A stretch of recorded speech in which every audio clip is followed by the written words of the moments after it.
Yeah, so I did do some modifications for this. I didn't want this to be like split on the sleeve like way down here, which was what it was going to end up being. I guess I didn't really meet gauge too well. So what I did is I split early. I cut out 10 entire rows. So I split for the sleeves 10 rows early. And I think I actually took out an increase round by doing that. So yeah, I did do that modification. And when I went to finish the sleeves and I tried it on, I was like, this is kind of tight, and I'm kind of worried that I made a mistake. But it wasn't so tight that I couldn't like fit comfortably in it. I was like, you know what, after I block it, it'll probably loosen up the linen fibers, because this is a cotton linen blend, and it will probably be okay. I'll block it, and I'll block it and make sure that the sleeves are, you know, tugged on a little bit, and it did. It worked out. So, you know, blocking can do a lot of magical things for you. And I think the only other modification I did was the bottom. It does call for a ribbing down here, and that's one of the things that I want to fix about my other Willa Tee. I did do the ribbing on that one, and I do not like it. I think that I don't know what it is about. Maybe it's like the looser like cotton linen with that gauge. Ribbing just doesn't, I mean, you can kind of tell here. It just looks kind of weird. I'm okay with it here. This yarn didn't do so badly, but I just knew that I didn't want to do the ribbing at the bottom. So instead I just did an I-cord bind off. But something cool that I did, I really like, again, playing around with the I-cord look. Before I did the I-cord bind off, I did a row of purling, and it just makes this really cool detail on the I-cord. Yeah, you guys can't see that very well, but here we are. I don't know, it just adds an extra bump before the I-cord, and I like it, and I think I might be doing that for a lot of I-cord bind offs now. Try it out. It looks cool. And that time I did do the basic slip knit instead of the knit two together like it did with the Aflutter poncho, because it just looked better with the purl, I think. Yeah. Size 2, 3.75 millimeter, BC Garn Allino, and I don't think this had an actual color, like, name. I think it's just like a number, so it's like a greeny beige. I think the camera's picking it up pretty nicely, almost like a mushroomy color. So, oh, and also these are where I did an increase, and you know, that might bother some people, but it doesn't bother me. It has short row shaping in the back, and it also does some funny things with the way that the stitches look, but I think that's just the way that the garment's meant to look like. So, you know, there it is, and I like it, and it's done. Yeah, so that is that one, and the last finished object is actually a half finished object, and I have some words for this. I love this sock. I love this sock so much. It is the Ovis sock by ThePetiteKnitter. I showed you guys this last episode, and I was working on it, and I was talking about how I was really excited to learn 3-stranded colorwork, and it was working out nicely, and this one is perfect. Like, you put it on your foot, it fits over my heel. It's basically just like a fuzzy slipper because it's got mohair in it, and I've never had a mohair pair of socks before. And so then I made the second pair. Followed, because I take extensive notes about socks so that I know that I am following them exactly. I even accidentally added an extra row between patterns, like right here or something. I even wrote that down to make sure it was the exact same as the first pair, the first sock. And I was really excited to get it done one Friday evening. I was like, yeah, I can cast on something after I get done with this, and then I can wear these fuzzy socks around. I go to put it on my foot. The thing doesn't fit. The thing doesn't fit my foot, and I did the exact same thing as this. Curse you all over Colorwork socks. Does that happen to anybody else before? Following exactly and your tension is what messes with you. It destroyed me, you guys. And this has mohair in it, as I've said. And so I went to rip it out, and I was hurting my hand trying to pull this thing. So I literally just threw it in the trash can. The whole entire sock. It just wasn't worth it. I was very angry in the moment. Still kind of am. I am gonna make the other sock, but I'm just like, I'm gonna let myself completely cool down from that. It was a learning lesson is what I'm trying to get my mind to remember. It's a learning lesson. It's fine. You have enough yarn to make the other one. There's nothing to be upset about. Still kind of mad. It takes time. But I do like the pattern. I recommend it, especially if you're very confident in keeping tension with all over colorway socks. This is an afterthought heel, and I think that I like the afterthought heel, but I think next time I make a pair of socks, I'm going to try the German short row heel. Because I've seen a couple people here recently making socks with the German short row heel, and it looks exactly like this, but you don't have to go back in and put the heel in. And I've figured out that I'm not a heel flapping gusset person.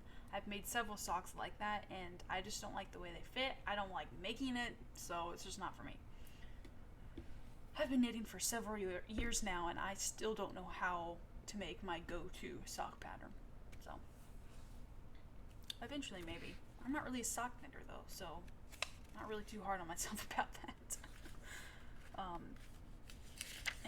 And if you're wondering, if you haven't seen me talk about that last episode, I'm making it with various scrap yarns that I had around. The mohair is the only thing that's not Knitpicks. It's the Drops Kid Silk. I don't remember which color. It's like they're a silvery bluish gray color. And then let's see. This is that same Knitpick Stroll that I did for the Jackrabbit Heather that I did for the Poncho. And the two colors with the sheep is Knitpicks palette. And that's just a 100% Peruvian wool yarn. But it works for it, especially with the mohair. It's pretty sturdy. So, yeah. That's all my finished objects. And there's not, like I said, not too many whips to show you guys today. The only knitting work in progress that I have is a baby blanket for my sister's newest baby. He is expected to arrive in early October, I think. Yes, early October.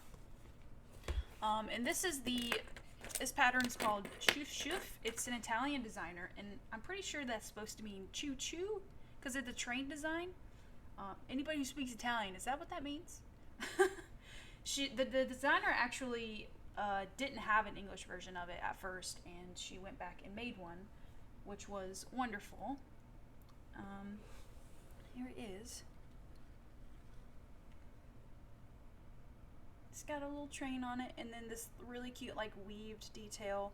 And the pattern actually doesn't call for you to make another train at the top, but I wanted it to be symmetrical, so yeah, I just copied the chart for the train and flipped it upside down, and I'm working on it at the top as well.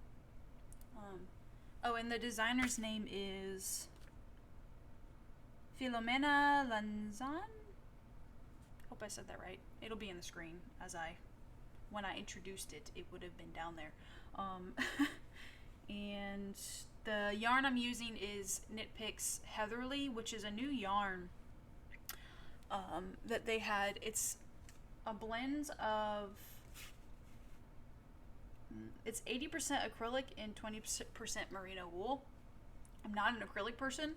I worked with acrylic when I first started learning how to crochet and knit, and I never ever wear those pieces because they make me really sweaty. And also it's got that bit of like plasticky feel when you work with it, you know, and your hands get sweaty, and it's just not, it's not for me. But this is surprisingly nice. I mean, you can still kind of feel like the plastic of it, but that 20% merino wool is actually it like does a good job counteracting that.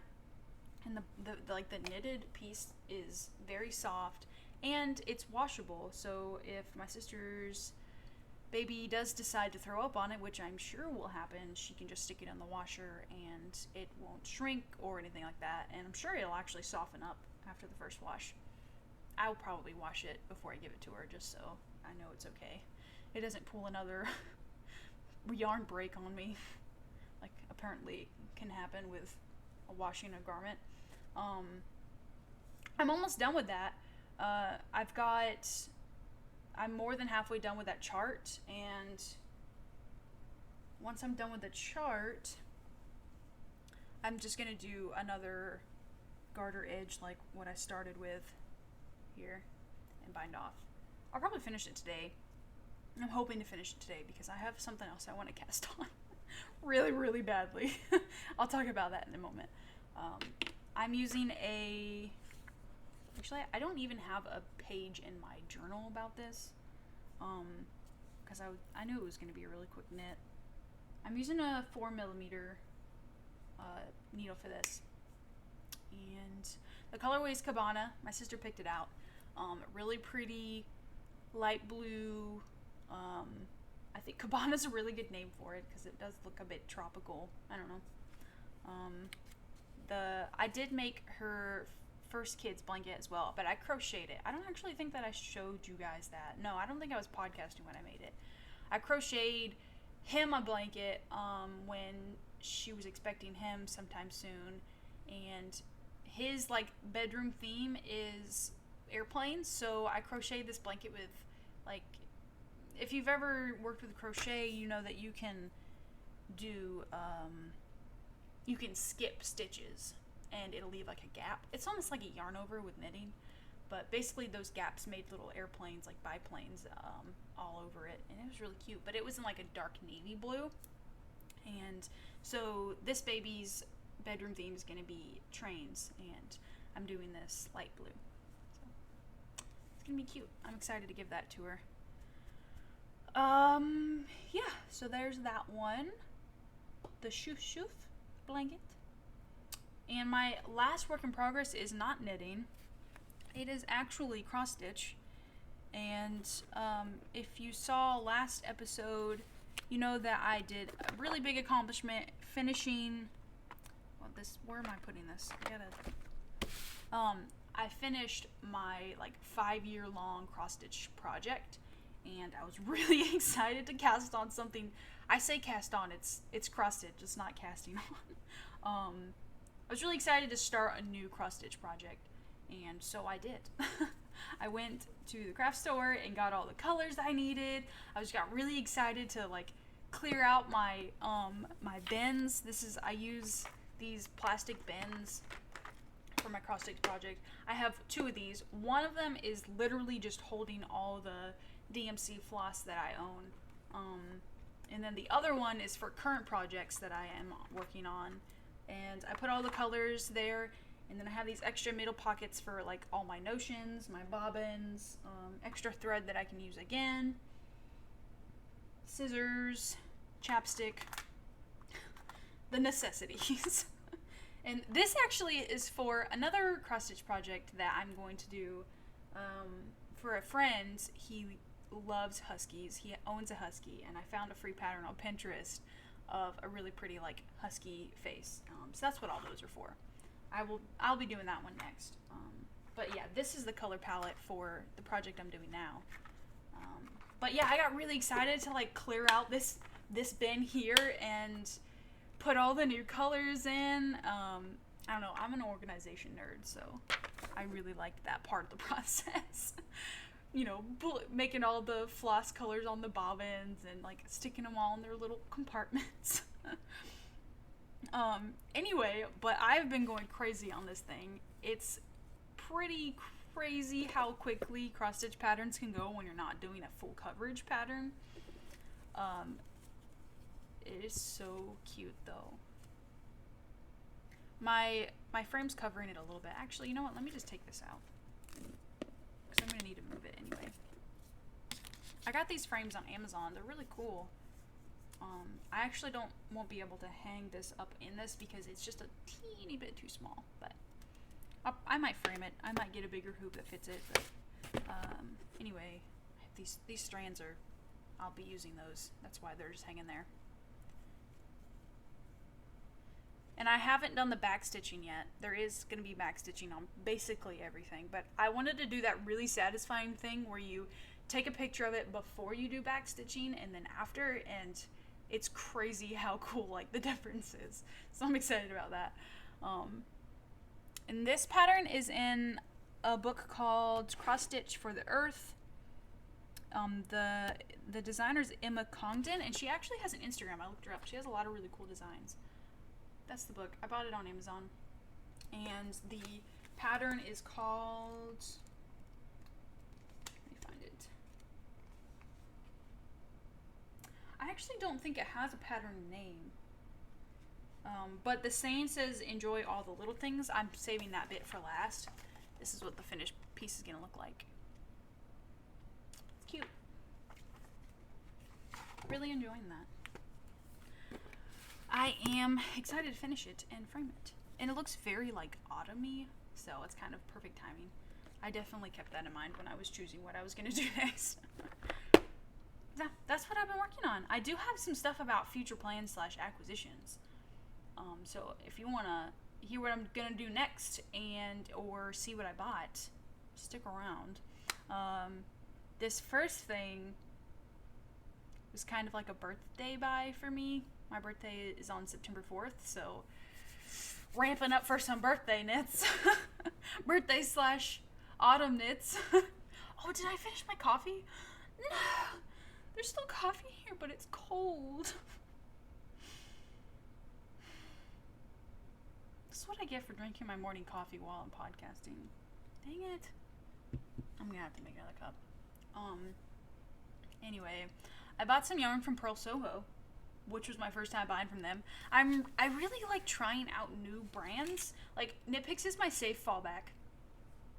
If I want to make something and I don't want to think about, like, is this yarn gonna be nice, or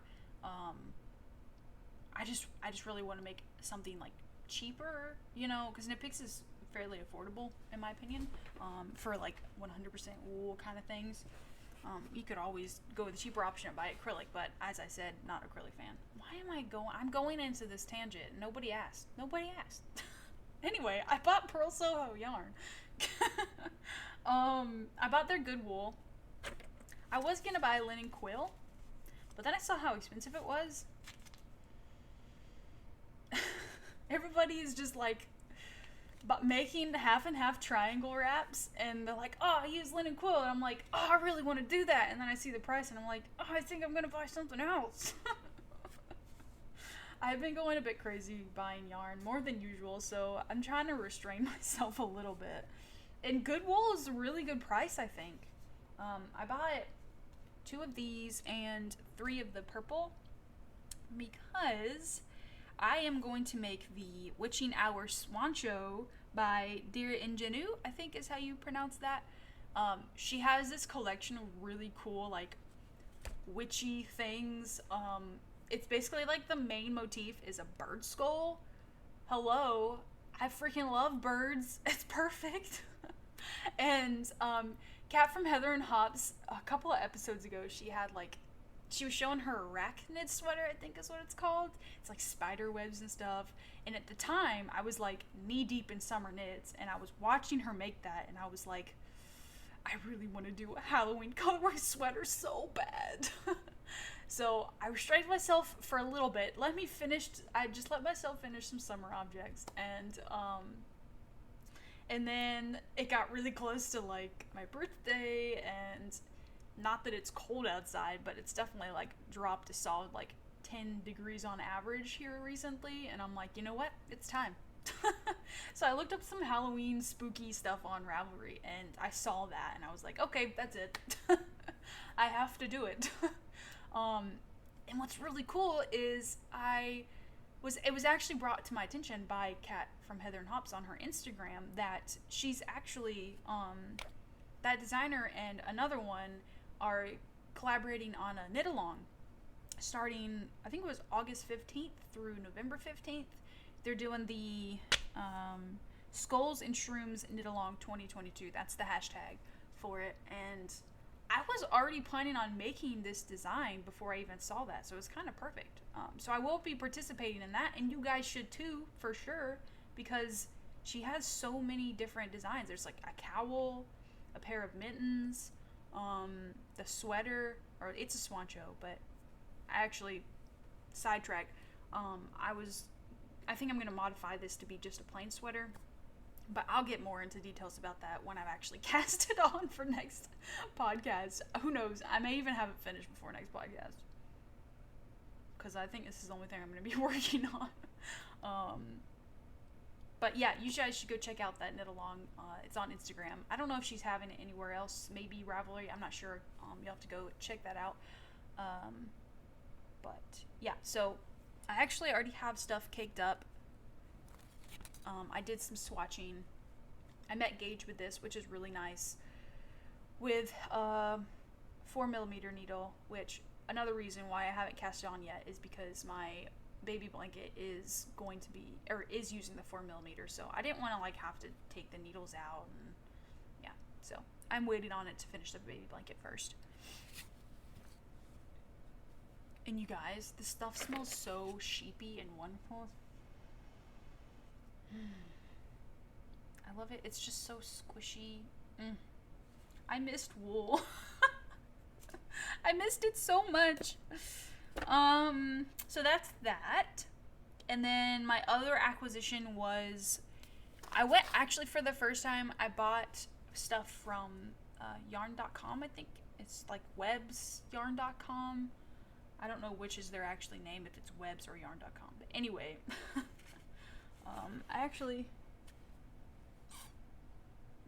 I don't know where it's at. I got a bag from them. Oh, here it is.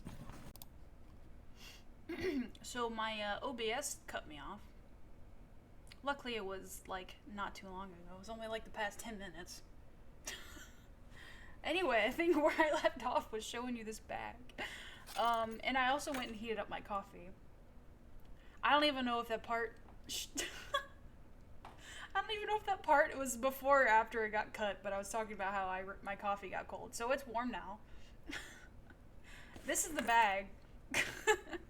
What I had said was I don't really like the design on it, but it was free, and I'm probably gonna like sew something on the front of it, maybe like do a embroidery on it or something, because the canvas bag part's really cute. So now I'm going to be compulsively seeing to make sure it's still recording. I don't have much left to talk about, but I was showing you guys the yarn that I bought from yarn.com. It's a eco hemp. It's 80% Peruvian Highland wool and 20% hemp, and it gives like this really pretty heathery look to it. And I'm going to make my own cardigan design out of it, I think. Well, that's what it's for, so not I think, I am going to. I don't know if it's going to be something that I'm actually going to make into my own pattern, like publish my own pattern, or if it's going to be something I just make for me. We'll see how it goes. It's going to be heavily inspired by the construction that Yamagara used for her tin rooftop I made a while back.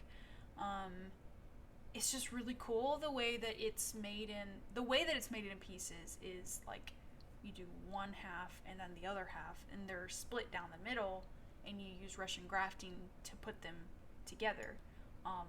So I wanted to do that kind of construction, but for a cardigan, so you only graft together the back, and then I'm going to pick up for a button band and like collar ribbing, and then the bottom's going to be picked up for the bottom ribbing and everything. So that's what I'm going to make with this. It's going to have like Aztec type designs. Like, you know, when you hear Aztec, well, at least when I hear, I think of like geometric, like diamond shapes and triangles and stuff like that. And I'm going to use mosaic knitting to do that color work. I think it's going to look really cool. And I really like these colors together for like an autumn vibe. like a yellow and like a brown. Yeah. That's gonna be that.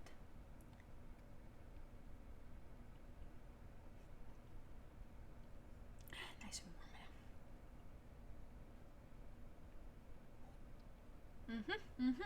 now. That's that. That's all my acquisitions. Let's see, life stuff. My birthday's coming up soon.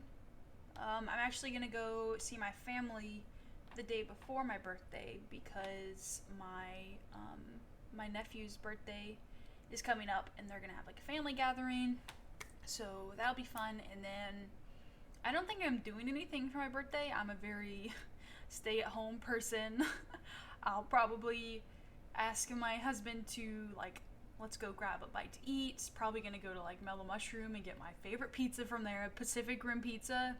If you have a Mellow Mushroom near you and you like pineapple and jalapenos and applewood smoked bacon and like garlicky Parmesan bread, please go try the Pacific Rim Pizza at Mellow Mushroom. It's so good. Yeah, that's probably where I'll go eat, and then I'll probably just like chill at home and play Minecraft with my friends. I've been doing that a lot lately. Actually, it's been taking up a lot of my knitting time because I don't know if anybody else plays video games or has. I get to this. I do this thing where like I see my friend play a video game, and then I'm like, oh, I want to also play it, and then I get hyper focused on that one thing, and so when I get home from work, that's what I do. That's been Minecraft for me recently. I just like building. It's just like another outlet for creating, you know? It's like I'm building like a jungle campsite around a lake. You guys probably aren't too interested in all that, but that's what I've been doing. Yeah.